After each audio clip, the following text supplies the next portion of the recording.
aniq ayta olaman, siz buni bilmagansiz va bilmaysiz va shu videoni ko'rmaguncha. Endi insonlar geparddan ham tez yugura olishi mumkin. IQsi o'ta yuqori bo'lishi mumkin, dunyoda yuqori bo'lishi mumkin. Insonning bo'yi uzunligi 3 metr va undan oshiqroq bo'lishi mumkin. Inson 200 yil, 300 yil umr ko'rishi mumkin. Sport qobiliyatlari yoki tana rangi, holati va shularni o'zgartirish mumkin. Wow! Ishonmaysizmi? Demak, videoni oxirigacha tomosha qiling, men sizlarga ajoyib tarzda tushuntirib beraman. Hamma insonni tarixini ko'tarib yuradigan DNK bor. Har bitta insonning DNKsi bor. Unda o'sha ota va onadan tuzilgan hujayralar tashkil topgan. O'sha DNKni o'zgartirish mumkin endi. Ya'niki RNK orqali, ya'niki virus orqali u jo'natiladi. Mana bu DNK. Virus orqali jo'natiladi va kerakli bo'lgan DNK tasvirini bilasizlar, aylana shaklda. Rasmini keltirib o'taman. O'shanga virus orqali yuboriladi. Kerakli DNK kesiladi va qaytib kelinadi. Bu orqali ya'niki nima demoqchiman? Keksayishni oldini oladigan oqsilni kesib olish mumkin. Ko'rlik bor. Ko'rlikni to'xtatib qo'yadigan oqsilni kesib qo'yish mumkin va uzunlikni to'xtatib qo'yadigan 25 yoshgacha, 25 yoshdan keyin to'xtab qoladigan oqsilni kuchaytirish mumkin. Yana holatiga keltirish mumkin va shu orqali bo'y o'sib ketaveradi.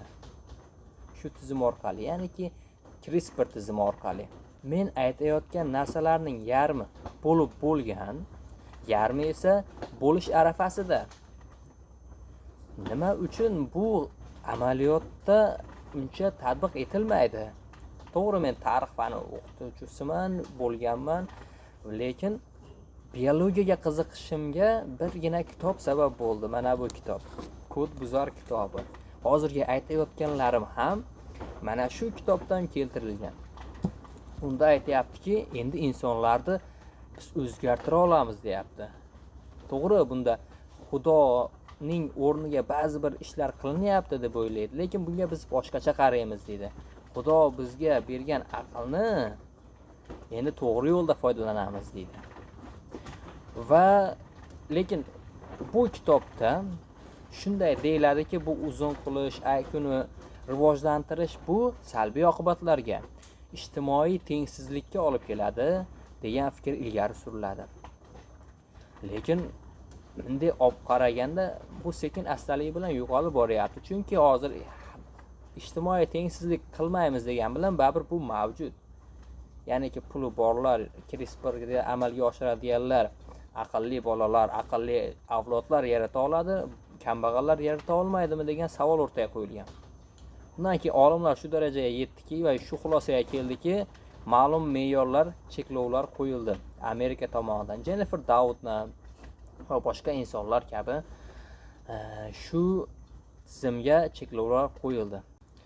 Siz ham xohlagan sohada bo'ling. Tibbiyot bo'ladimi, ingliz tili bo'ladimi, tarix bo'ladimi, matematika bo'ladimi, huquq bo'ladimi, sport bo'ladimi, xohlagan sohadagi insonlar o'qilishi bo'lgan ilmiy ommabop kitob.